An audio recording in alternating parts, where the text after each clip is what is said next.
আসসালামু আলাইকুম। রাতের শীর্ষ সংবাদে স্বাগত জানাচ্ছি আমি বিথি।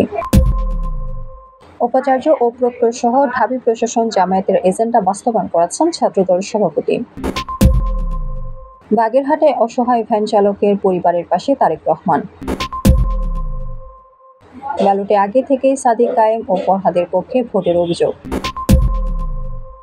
শিবিরের প্রতি পক্ষপাত দুষ্ট ভিসি ভিপি প্রার্থী তাহমিনা। আপত্তিকর ভিডিও ভাইরাল, বিএফআইইউ প্রধান শাহিনুলের নিয়োগ বাতিল। রাষ্ট্রপতির কাছে জুডিশিয়াল সার্ভিস কমিশনের রিপোর্ট পেশ। মন্ত্রীদের জন্য 60টি গাড়ি কেনার প্রস্তাব বাতিল। কাঠমান্ডুতে নামতে পারেনি বিমান, 114 যাত্রী ফেরত এলো ঢাকায়। জামায়াত আমিরের সঙ্গে পাকিস্তানের হাইকমিশনারের সাক্ষাৎ। মির্জা আব্বাস ঢাবিতে প্রবেশ করেছেন, অভিযোগটি সত্য নয়। কুমিল্লার মেঘনা উপজেলার আওয়ামী লীগের সাধারণ সম্পাদক গ্রেপ্তার। এস আলমের 2 ছেলের বিরুদ্ধে দুদকের মামলা। ফেনীতে পল্লী বিদ্যুতের 569 কর্মকর্তা এখনো গণছুটিতে। বজ্রসহ ভারী বৃষ্টি হতে পারে 4 বিভাগে। নেপালের সাবেক প্রধানমন্ত্রীর স্ত্রীকে পুড়িয়ে হত্যা করল জনতা। কাতারের রাজধানী দোহায় হামলা চালিয়েছে ইসরায়েল। শুনছিলেন শোনাম, এবার বিস্তারিত। ঢাকা বিশ্ববিদ্যালয় কেন্দ্রীয় ছাত্র সংসদ নির্বাচনের ভোট শেষে ছাত্রদল অভিযোগ করেছে, ক্যাম্পাসের বিভিন্ন প্রবেশদ্বারে জামায়াত ও শিবিরের সশস্ত্র অবস্থান নেওয়া হয়েছে এবং শিক্ষার্থীদের মধ্যে ভয়ভীতি সৃষ্টি করা হচ্ছে। মঙ্গলবার ভোট শেষে বিশ্ববিদ্যালয়ের উপাচার্য অধ্যাপক নিয়াজ আহমেদ খানের সঙ্গে দেখা করে ছাত্রদলের কেন্দ্রীয় সভাপতি রাকিবুল ইসলাম রাকিব ও সাধারণ সম্পাদক নাসির উদ্দিন নাসির এই অভিযোগ করেন। রাকিব বলেন, উপাচার্য ও প্রক্টর জামায়াতের এজেন্ডা বাস্তবায়নে পক্ষপাত দুষ্ট আচরণ করেছেন এবং নির্দিষ্ট প্রার্থীকে জেতাতে প্রশাসন সক্রিয় ভূমিকা নিয়েছে। ছাত্রদলের সাধারণ সম্পাদক নাসিরও জানান, ক্যাম্পাসের আশেপাশে বহিরাগত সন্ত্রাসী আনা হয়েছে, কিন্তু বিশ্ববিদ্যালয় প্রশাসন বিষয়টি জানার পরও কোনো পদক্ষেপ নেয়নি। তবে ভিসি অধ্যাপক নিয়াজ অভিযোগ অস্বীকার করে বলেছেন, ভোট সুষ্ঠু করতে প্রশাসন যথাযথভাবে কাজ করছে এবং নির্বাচন প্রক্রিয়া নিরাপদ রাখা হয়েছে। বাগেরহাটের ফকিরহাটে অসহায় ভ্যান চালক গোলাম মোস্তফা শেখের ক্যান্সার আক্রান্ত স্ত্রী ও প্রতিবন্ধী সন্তানের চিকিৎসার জন্য আর্থিক সহায়তা প্রদান করেছেন বিএনপির ভারপ্রাপ্ত চেয়ারম্যান তারেক রহমান।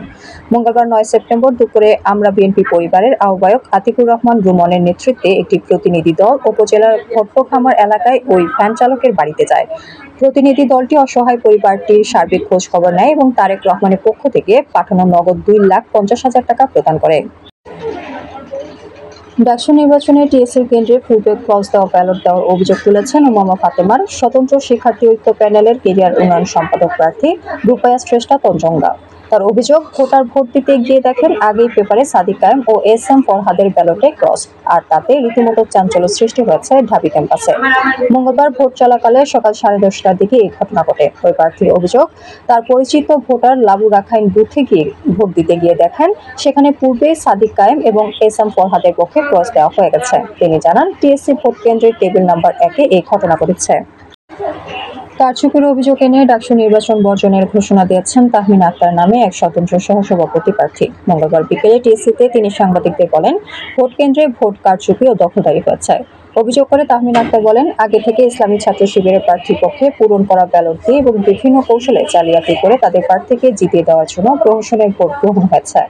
এসবের কারণে আমি তাহমিনা আক্তার বিশ্ব ইনসানিয়াত বিপ্লবী স্টুডেন্ট ফ্রন্টের ঢাকা বিশ্ববিদ্যালয়ের শাখার পক্ষ থেকে ভিপি পদে প্রার্থিতা থেকে নিজেকে প্রত্যাহার করে নিলাম। স্বতন্ত্র ভিপি প্রার্থী তাহমিনা বলেন, এই ভুয়া নির্বাচন বর্জন ও বয়কট করলাম। শিবিরের প্রতি পক্ষপাতদুষ্ট ভিসি ও নির্বাচন সংশ্লিষ্ট সবার ওপর অনাস্থা জ্ঞাপন করে তাদের পদত্যাগ দাবি করছি এবং বিচার বিভাগীয় তদন্তের দাবি জানাচ্ছি।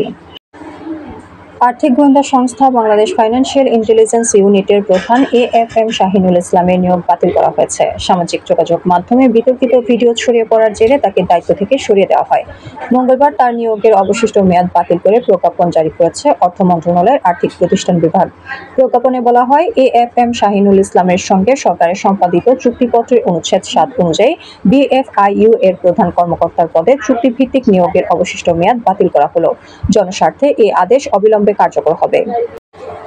বাংলাদেশ জুডিশিয়াল সার্ভিস কমিশনের পক্ষ থেকে রাষ্ট্রপতি মোহাম্মদ শাহাবুদ্দিনের কাছে বার্ষিক প্রতিবেদন হস্তান্তর করা হয়েছে। মঙ্গলবার দুপুরে বঙ্গভবনে রাষ্ট্রপতির কাছে এই প্রতিবেদন জমা দেন কমিশনের চেয়ারম্যান ও সুপ্রিম কোর্টের আপিল বিভাগের বিচারপতি জুবায়ের রহমান চৌধুরী। আগামী সরকারের মন্ত্রীদের জন্য 60টি গাড়ি কিনতে জনপ্রশাসন মন্ত্রণালয়ের যে প্রস্তাব ছিল সেটি বাতিল করা হয়েছে বলে জানিয়েছেন অর্থ উপদেষ্টা ডক্টর সালাউদ্দিন আহমেদ। মঙ্গলবার সচিবালয়ে সরকারি ক্রয় সংক্রান্ত উপদেষ্টা পরিষদ কমিটির বৈঠক শেষে সাংবাদিকদের সঙ্গে আলাপকালে কথা জানান তিনি। উপদেষ্টা বলেন, আগামী নির্বাচনে দায়িত্ব পালনে মাঠ প্রশাসনের ব্যবহারের জন্য 300 গাড়ি কেনার সিদ্ধান্ত নিয়েছে সরকার। তবে আগামী সরকারের মন্ত্রীদের জন্য 60টি গাড়ি কিনতে জনপ্রশাসন মন্ত্রণালয়ের যে প্রস্তাব ছিল সেটি বাতিল করা হয়েছে। নেপালের কাঠমান্ডুতে সহিংস বিক্ষোভের কারণে ত্রিভুবন আন্তর্জাতিক বিমানবন্দরে পরিস্থিতি অনুকূল না থাকায় বিমান বাংলাদেশ এয়ারলাইন্সের একটি ফ্লাইট নামতে পারেনি এবং ফিরে এসে ঢাকায় অবতরণ করেছে। ফলে ঢাকা থেকে কাঠমান্ডুগামী এবং কাঠমান্ডু থেকে ঢাকার সব ফ্লাইট বাতিল করা হয়েছে। জামায়াতে ইসলামীর আমির ডক্টর শফিকুর রহমানের সঙ্গে সৌজন্য সাক্ষাৎ করেছেন পাকিস্তানের হাই কমিশনার ইমরান হায়দার। মঙ্গলবার সকাল 11টায় রাজধানীর বসুন্ধরায় জামায়াত আমিরের কার্যালয়ে এই সাক্ষাৎ অনুষ্ঠিত হয়। এ সময় আরও উপস্থিত ছিলেন পাকিস্তান হাই কমিশনারের পলিটিক্যাল কাউন্সিলর কামরান ধাঙ্গল। মতবিনিময়কালে বাংলাদেশ ও পাকিস্তানের স্বার্থ সংশ্লিষ্ট বিভিন্ন বিষয় নিয়ে খোলামেলা আলোচনা হয় এবং ভ্রাতৃপ্রতিম উভয় দেশের পারস্পরিক সম্পর্ক ভবিষ্যতে আরও জোরদার হবে বলে আশাবাদ ব্যক্ত করা হয়। বিএনপির স্থায়ী কমিটির সদস্য মির্জা আব্বাস ঢাকা বিশ্ববিদ্যালয়ে প্রবেশ করেছেন বলে যে অভিযোগ উঠেছে তার সত্যতা পাওয়া যায়নি। মঙ্গলবার সন্ধ্যা 7:40 বিএনপির একাধিক নেতার সঙ্গে কথা বলে ও সরেজমিনে ঘুরে এ তথ্য নিশ্চিত করেছেন ঢাকা বিশ্ববিদ্যালয়ের প্রতিনিধি। এর আগে বাংলাদেশ গণতান্ত্রিক ছাত্র সংসদের সভাপতি ও বৈষম্য বিরোধী ছাত্র সংসদ প্যানেলের সাধারণ সম্পাদক পদপ্রার্থী আবু বাকের মজুমদার অভিযোগ করেন, বিএনপির স্থায়ী কমিটির সদস্য মির্জা আব্বাস আজ ঢাকা বিশ্ববিদ্যালয়ে প্রবেশ করেছেন। কুমিল্লার মেঘনা উপজেলা পরিষদের সাবেক চেয়ারম্যান ও উপজেলা আওয়ামী লীগের সাধারণ সম্পাদক সাইফুল্লাহ মিয়া রতন শিকদারকে গ্রেফতার করেছে পুলিশ। সোমবার 8 সেপ্টেম্বর বিকাল 5টার দিকে রাজধানীর শাহবাগ এলাকায় অভিযান পরিচালনা করে তাকে গ্রেফতার করে ঢাকা মহানগর ডিবি সাইবার দক্ষিণ বিভাগের একটি টিম। মঙ্গলবার এই তথ্য জানিয়েছে ডিবি। এছাড়া আওয়ামী লীগ ও সহযোগী সংগঠনের আরও 5 নেতাকে গ্রেফতার করা হয়েছে। পে অর্ডার জালিয়াতির অভিযোগে আলোচিত শিল্প গ্রুপ এস আলমের কর্ণধার সাইফুল আলমের 2 ছেলের বিরুদ্ধে মামলা করেছে দুর্নীতি দমন কমিশন। সে সাথে এক কর কর্মকর্তা ও ফার্স্ট সিকিউরিটি ইসলামী ব্যাংকের 7 কর্মকর্তাও আছেন আসামির তালিকায়। মঙ্গলবার 9 দুদক সমন্বিত জেলা কার্যালয় চট্টগ্রাম 1-এ করা এই মামলা এক উপ কমিশনার এবং ফার্স্ট সিকিউরিটি ইসলামী ব্যাংকের 7 কর্মকর্তাকেও আসামি করা হয়েছে। ফেনী পল্লী বিদ্যুৎ সমিতির আওতাধীন 6 জোনাল অফিসে 590 জন কর্মকর্তা কর্মচারীর মধ্যে 569 জন গণছুটি নিয়ে গত 3 দিন কর্মস্থলে অনুপস্থিত রয়েছেন। সরকারের দেওয়া আলটিমেটামে 6 অফিসে 21 জন কর্মকর্তা কর্মস্থলে যোগ দিলেও বাকি 569 জন এখনো ফেরেনি। মঙ্গলবার পর্যন্ত 3 দিন ধরে ফেনীর 6টি উপজেলার বিভিন্ন স্থানে বিদ্যুৎ সমস্যার সমাধান না হয় গ্রাহক দুর্ভোগ ভয়াবহ অবস্থায় পৌঁছেছে।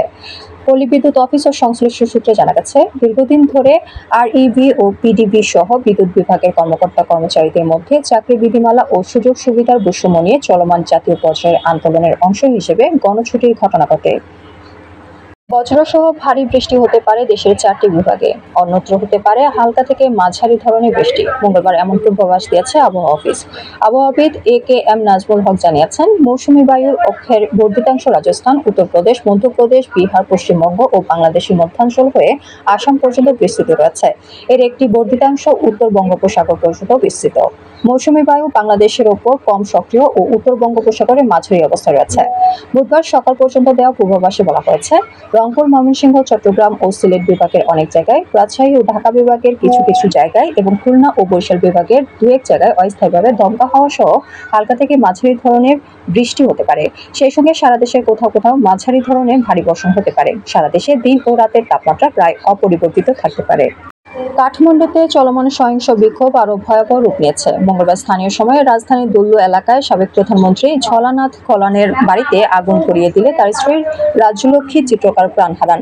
পরিবার সূত্রে জানা গেছে, বাড়ির ভেতরে আটকে পড়া অবস্থায় গুরুতর দগ্ধ হন তিনি। পরে কীর্তিপুর বার্ন হাসপাতালে নেওয়া হলে চিকিৎসাধীন অবস্থায় তার মৃত্যু হয়। বিক্ষোভকারীরা শুধু কর্নালের বাড়ি নয়, প্রধানমন্ত্রী কেপি শর্মা ওলি ও অন্য শীর্ষ নেতাদের বাসভবনেও আগুন ধরিয়ে দেয়। নিজ বাসভবন পুড়ে যাওয়ার পর মঙ্গলবার পদত্যাগের ঘোষণা দেন ওলি। আমাদের আগামীকাল দুপুরে সংবাদ দেখার আমন্ত্রণ জানিয়ে এখনকার মতো বিদায় নিচ্ছি। দর্শক, ভিডিওটি শেষ পর্যন্ত দেখার জন্য আপনাকে অসংখ্য ধন্যবাদ। নিত্য নতুন সংবাদ পেতে আমাদের ইউটিউব চ্যানেল সাবস্ক্রাইব করুন ও নিয়মিত নোটিফিকেশন পেতে বেল বাটনটি ক্লিক করুন এবং আমাদের ফেসবুক পেজটি লাইক করুন। এছাড়াও আমাদের ভিডিওতে লাইক দিয়ে শেয়ার করুন। আল্লাহ হাফেজ।